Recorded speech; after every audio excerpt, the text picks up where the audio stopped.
Finalmente podemos partir para o envelhecimento da casa mal-assombrada, pessoal. Antes de podermos fazer as técnicas convencionais, o wash, o dry brush, a aplicação do giz pastel, temos que fazer essa cor de madeira. Aqui nessas peças que eu já deixei com esse tom mais amarelado. Então o que a gente vai fazer agora é fazer aí essa tonalidade de madeira nestas peças. Eu acho que vai ser mais fácil vocês observarem aqui, nessa parte de cima, apesar que na base é onde a gente tem a textura mais profunda de madeira. Então eu vou tentar mostrar nas duas partes. Para fazer essa técnica, pessoal, vou separar aqui dois potinhos. Vocês podem utilizar uma tinta marrom, tanto uma tinta à base de óleo ou uma tinta acrílica. No meu caso, eu vou utilizar aqui tinta acrílica. Esse marrom bem escuro é a mesma tinta que eu utilizo para o wash também. E o que é o segredo dessa técnica? No caso da tinta acrílica, eu vou utilizar aqui médium acrílico, que é um retardante da secagem da tinta. Eu preciso que ela demore um pouco mais para secar, e é ele que eu vou usar, o médium acrílico. Este produto aqui retarda a secagem da tinta acrílica. Vou utilizar água também. Vamos começar a colocar aqui nos potinhos. Não precisa de muita, pois eu não preciso diluir demais a tinta. Vamos colocar a tinta aqui no nosso vidrinho.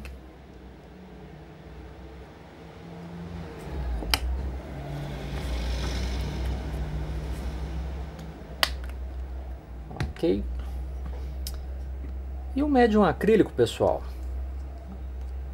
ele é um produto meio chatinho até de trabalharmos, pois se exagerarmos nele, a tinta não vai secar, sabe? Vai ficar muito tempo aí para a tela secar. Então a gente de forma alguma deve também diluir a tinta com o médium acrílico, A diluição é com a água. O que eu quero pegar aqui mesmo é uma ou duas gotinhas do médium acrílico. Vocês podem ver aí que o meu pote ainda está cheio, e como eu não faço tanto essa técnica, eu quase não gasto nada. E o que a gente vai fazer? Eu vou usar um pincel chato aqui, com as cerdas mais firmes. É até o mesmo pincel que eu utilizo aí para fazer o dry brush. Vocês podem ver que eu estou colocando assim bem pouca água mesmo. Eu praticamente não estou diluindo a tinta. E o que a gente vai fazer agora, tem muito pouco médium acrílico aqui, e eu vou pegar só a pontinha do pincel de médium acrílico, sabe, bem pouco mesmo, só molhei a ponta e vou misturar aqui com essa tinta. Vou limpar um pouco o pincel.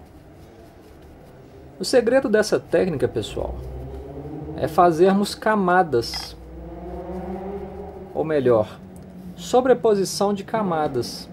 Então a gente vai começar a aplicar a tinta aqui.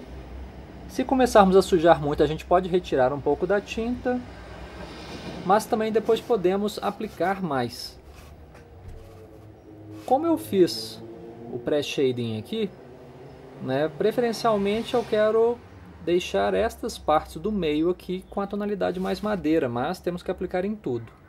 A tonalidade mais forte vai aqui. Vamos ver como vai ficar então.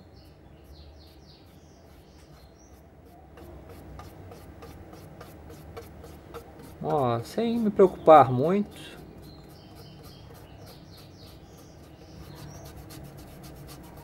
Eu vou começar a sujar esta tábua aqui.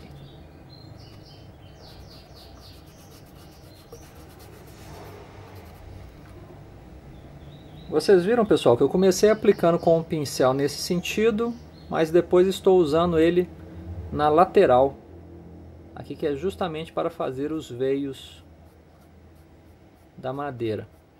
Ó, e podemos aplicar até assim, dessa forma, ó.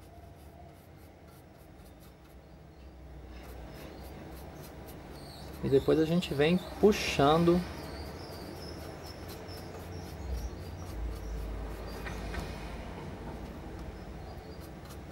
Se você quiser até deixar secar um pouquinho só a mais nessas partes, quando você vier puxando aqui já vai fazer diferença também.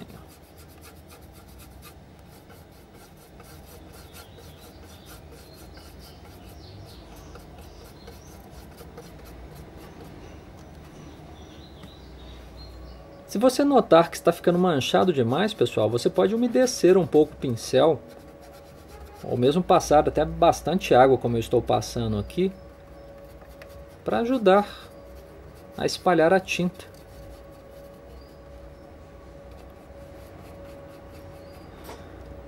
O esquema é o seguinte: o médium acrílico é menor, a gente misturar menos na tinta do que mais. Nesse meu caso aqui, eu vi que eu coloquei muito pouco médium acrílico, então preciso colocar um pouco mais, pois a tinta está secando muito rápido.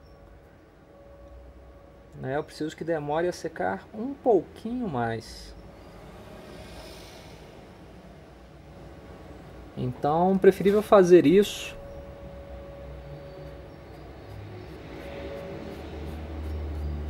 É uma técnica não muito rápida, ela é uma técnica um pouco demorada. E como eu falei da sobreposição, a gente ainda vai passar ainda mais algumas camadas. Pintei as portas e as janelas também e concluí a parte de cima. Vejam como ficou. Talvez eu ainda mude um pouquinho, não sei, mas eu gostei do resultado. Talvez, já que é uma casa mal assombrada, uma casa antiga, possa ficar um pouco mais escura. Mas eu devo fazer isso com wash. Devo passar uma demão de wash para resolver esse problema. Mas gostei muito do resultado. Achei que ficou bacana. Os veios da madeira ficaram legais. E o que a gente vai fazer agora, pessoal? Eu já até comecei a passar um pouco aqui da tinta. Eu quero fazer uns testes nesta parte de baixo, nesta base. Pois como ela tem esses veios muito profundos, o que não é nem muito bom, pois fica até um pouco falso. Mas ela tem esses veios aí meio estranhos. Então a gente vai tentar aplicar aí um pouco da tinta, mas dependendo, o que vai acontecer mesmo é na hora do wash e do dry brush que vai aparecer mais aí a madeira. Vamos ver o que vai acontecer.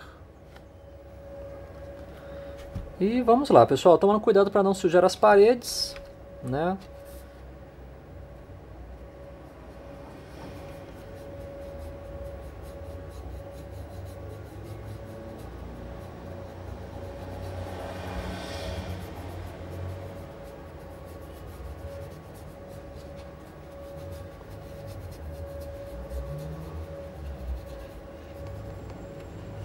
Como eu imaginava, os veios são profundos demais para o pincel entrar. Então nesta base vai ter que ser feita de duas partes, a técnica da madeira, que primeiro eu vou aplicar essa cor marrom nela toda, e depois realmente com o wash mais escuro aí, com o dry brush, a gente vem finalizando. Esta lateral provavelmente vai ser possível, pois ela é plana. Então, como é uma superfície lisa, a gente pode vir fazendo a técnica aí normalmente. Passando até o pincel de lado, para imitar o veio aí da madeira.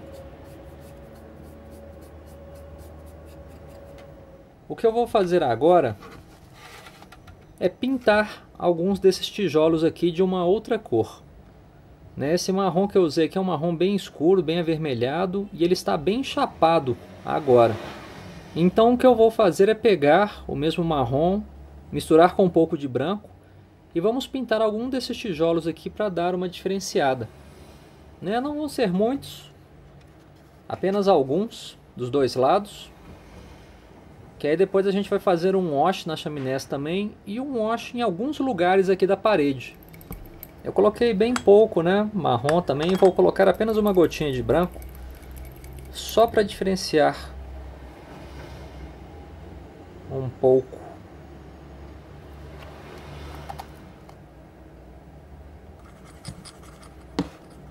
Como eu vou pintar no pincel, não quero diluir demais não. E vamos lá então, pessoal.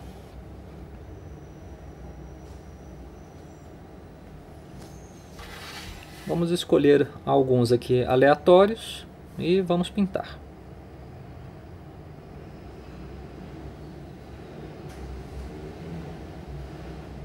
Como a gente ainda vai fazer o wash aqui na chaminé, não tem problema se você sujar um pouquinho do lado, pois depois o wash acaba corrigindo aí pra gente essa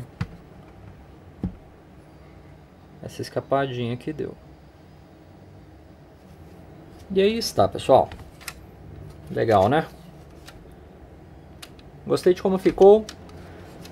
Por enquanto vamos aguardar um pouco aqui secar melhor para podermos fazer um wash. Vou começar o wash até pela chaminé mesmo. Aí fazemos um wash aqui nas paredes também e depois já podemos partir para o dry brush. Como de costume, para fazer o wash, né, tenho aqui a tinta marrom, vou misturar com um pouquinho de preto, pois eu quero uma cor mais escura, detergente e água.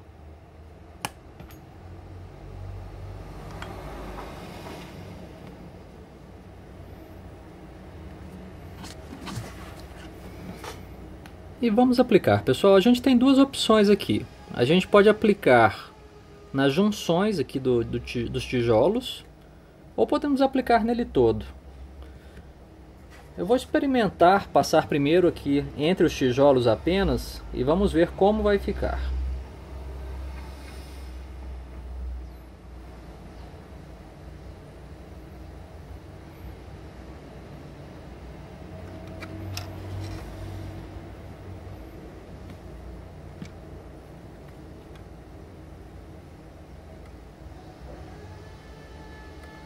Não ficou muito legal passando apenas nessa pontinha aqui, pois está dando uma diferença muito grande. Mas tudo bem, o que eu vou fazer é pegar um pincel maior e a gente vai aplicar em tudo.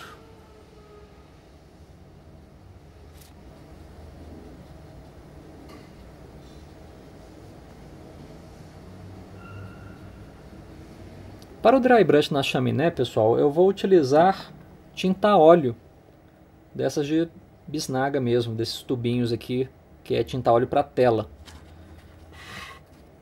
Vou fazer isso para dar uma variada e eu quero que fique um dry brush mais marcado na chaminé. Então vamos mudar a técnica, né? Ao invés da tinta acrílica, vamos utilizar aí a tinta a óleo. E vamos ver o que acontece. E vamos lá, pegar um pouco de branco aqui. Um pouco do amarelo. Um pouco do vermelho.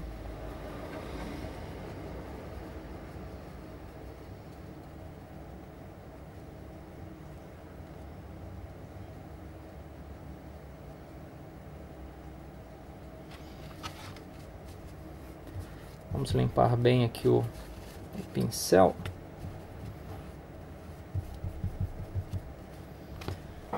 E vamos lá então testar. Vamos pegar um pouco dessa nossa tinta.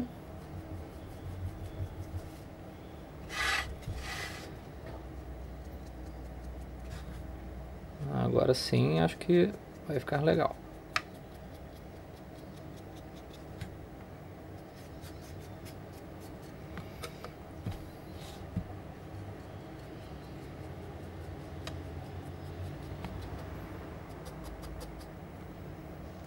Legal, acho que podemos aqui levantar já a nossa casa. Ficou bem bacana, né?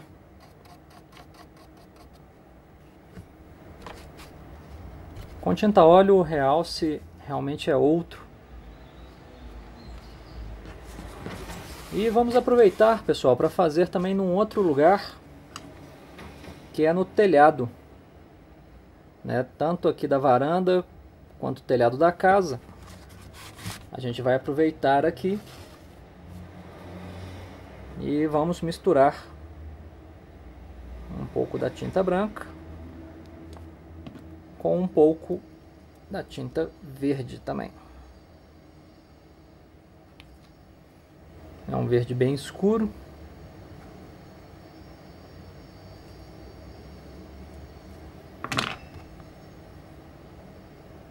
Vamos ver se ele vai ficar muito esquisito.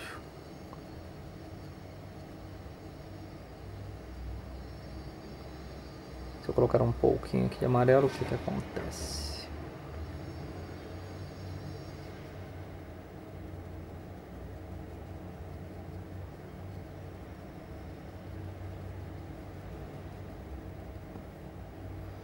Fazer o dry brush com a tinta óleo é bacana até mesmo por causa disso também, pessoal. A gente consegue fazer aí uma variedade de cores, né? A gente acaba tendo umas opções a mais. Eu vou colocar um pouco mais de branco.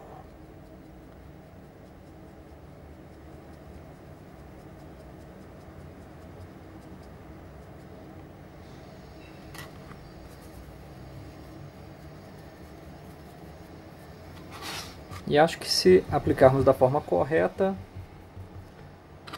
vai ficar legal. Vamos limpar mais, que eu dei uma primeira passada no pincel aqui e já sujou muito já. Eu não quero que suje demais.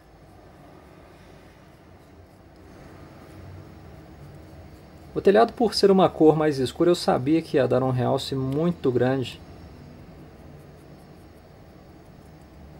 né? O nosso dry brush. Estão vendo a diferença de um para o outro?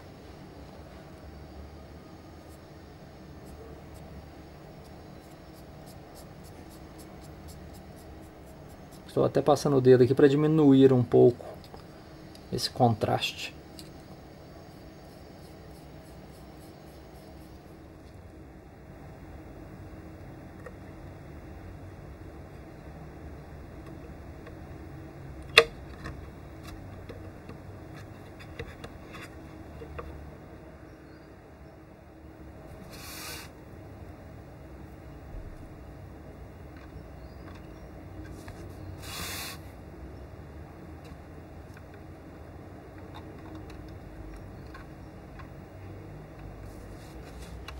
E aqui está, pessoal. Coloquei a cerca ao redor da casa. Como vocês podem ver, né, está aí um pouquinho claro. Podia ter ficado um pouco mais escuro a pintura. E a gente vai sujar um pouquinho agora então com o giz pastel. Lembrando que para isso a gente deve utilizar o giz pastel seco, né, pois tem o giz pastel oleoso também. É um bastãozinho aí que o pessoal usa para pintar telas, fazer pinturas mesmo, e no nosso caso a gente precisa do seco, pois ele vai funcionar como um grafite, né, um pó de grafite, tanto que a gente raspa aqui um pouco, né, eu uso a parte de trás do estilete para raspar.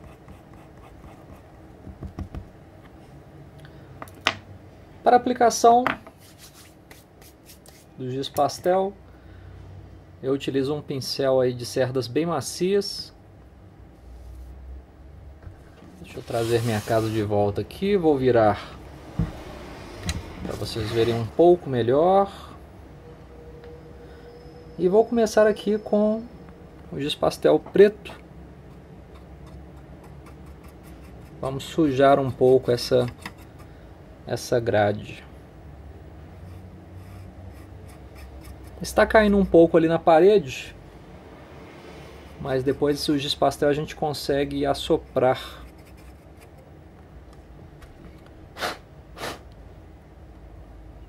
O excesso então não tem tanto perigo assim.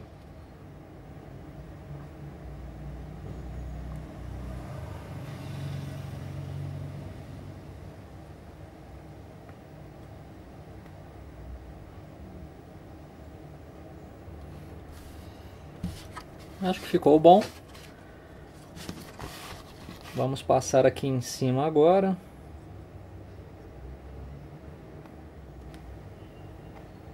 Tomando cuidado, né, para não sujar aí o trabalho que a gente já fez. Então, mesmo que fique um pouco manchado, não é um problema muito grande. Agora que os detalhes estão prontos, né, pintei essa parte de cima, pintei alguns outros detalhezinhos que estavam faltando, mas pouca coisa, podemos finalmente envernizar. Né, será a última mão de verniz que eu vou aplicar, então vai ser o verniz fosco. E depois que o verniz secar, vamos começar a colocar aqui a parte de dentro, né, as janelinhas com os personagens e finalmente encerrar a montagem da casa mal assombrada. Vou utilizar o verniz fosco. E vamos então à aplicação do verniz. Eu não vou virar a casa de lado, vou tentar envernizar apenas girando o papel aqui. Talvez fique um pouquinho difícil de vocês verem, mas é a mesma forma que eu envernizo todos os outros kits.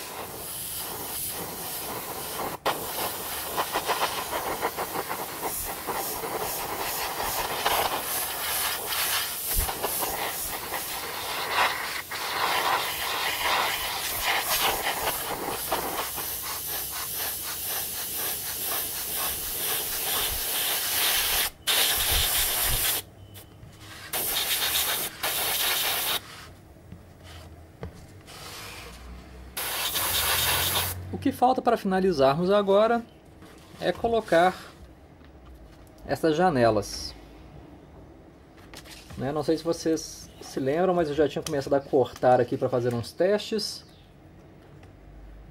No caso aqui essa é a torre e eu deixei esse vão aberto aqui embaixo justamente para poder encaixar a janela. Tá entrando até bem justo. Eu acho que deu um efeito bem legal. Vamos cortar aqui o tropeço de uma vez. Vai demorar um pouquinho, pois é bastante janela que a gente tem que colocar.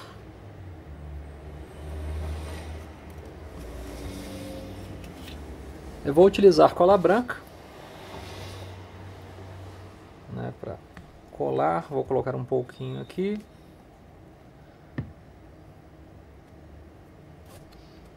E vamos passar aí onde não vai aparecer.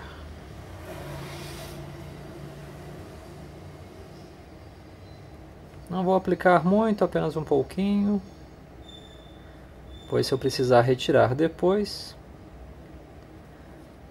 Mas é bom que vai ser um lugar que não vai ter jeito de encostar.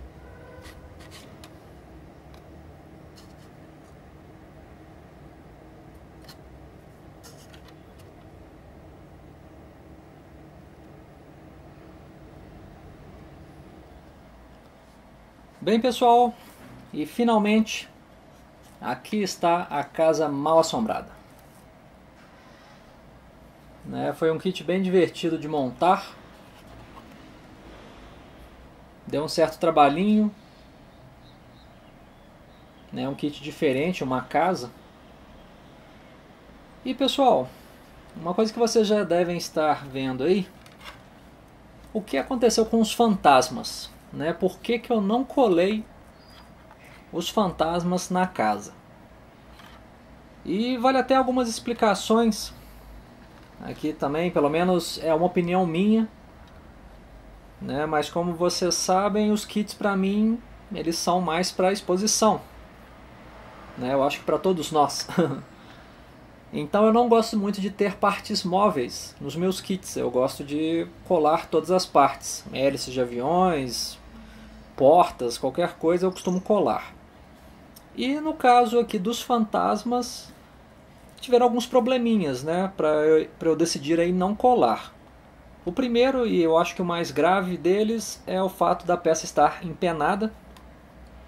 Né, ela está aqui com uma curvatura aqui que ia ser um pouquinho chato, pois ia forçar um pouco a peça. Bem, esse é um dos pontos. Outro ponto é o transporte, né, pois ia ficar aí com uma haste aqui, ó, uns 5, 6 centímetros mais ou menos para fora do kit. Já é um kit grande, né, a casa já é bem grande, já, ó, tem quase um palmo aqui se contarmos com essa torre aqui, né, então já é grande. Eu provavelmente já vou precisar de uma caixa só para ela, então isso daqui é só aumentar a dificuldade no transporte. E um outro detalhe também é para evitar que pessoas fiquem querendo ver o que essa alavanca faz. Né? Claro que nos eventos tem as proteções ali, normalmente sempre tem alguém olhando para não deixar o público encostar nos kits, mas é algo que vai gerar curiosidade e a pessoa vai acabar querendo mexer. Então decidi por não colar, sabe, talvez um dia se eu decidir eu cole, não sei ainda, mas por enquanto vai ficar sem colar. Devo guardar ela assim mesmo, ou não, né, esses fantasmas aqui também eles ocupam um espaço bem grande, então eu devo esticar isso daqui e guardar dessa forma. Mas isso é apenas um detalhe. Esse tipo de coisa vocês devem decidir com o kit de vocês, né, quais peças colar ou não. Mas no geral eu estou bem satisfeito com o resultado da casa, né, gostei bastante aí da técnica da madeira que a gente aplicou, tanto aqui no topo quanto na base. Vocês estão vendo aí as janelinhas já preenchidas. Algumas janelas não tem o desenho, né? Não tem aí o papelão para colocar dentro, justamente por causa dos fantasmas. Isso é a única coisa que eu estou meio pensando ainda, se eu devo ou não colar esses fantasmas depois. Mas de qualquer jeito o fantasma fica tão interno na casa que fica estranho. Eu não sei, eu acho que devia ter desenho para todas as janelas e acabar logo com isso. Não precisava ter esse mecanismo. Né? Aqui também tem uma, tá vendo? A portinha aqui eu deixei abrindo mesmo, vou deixar assim. Mas não tem muito problema. Bem pessoal, e no mais, a montagem foi um pouco chata por causa do cianoacrilato. Né? Esse plástico que ele não grudou bem um no outro usando a parafusora de plástico. Então usar o cianoacrilato não me agrada muito, mas não tive grandes surpresas montando não. O kit no geral se encaixou bem, as peças, e eu gostei de todas as técnicas usadas. Né, o pré-shading, que eu não tenho costume de usar, eu achei que ficou bem legal. O giz pastel eu acho que deu também uma realçada bacana em alguns detalhes. E é isso. Espero que vocês tenham gostado, pessoal. Eu gostei bastante. Né, a casa vai ficar exposta aqui durante um tempo. Eu espero poder levá-la em algum evento. Vou ter que arrumar uma caixa bem grande para levar ela em alguma exposição. Mas é isso, pessoal. Novamente, espero que tenham gostado. Espero que tenham aprendido aí um pouquinho mais com as técnicas que mostrei. Qualquer coisa me escrevam. Continuem montando cada vez mais, espero que tenham em mente aí que em primeiro lugar está a diversão. Então é importante se divertir enquanto a gente monta os kits. Obrigado pela companhia, pessoal, e você está assistindo ao Plast TV. A gente se vê, pessoal, um abração, até mais.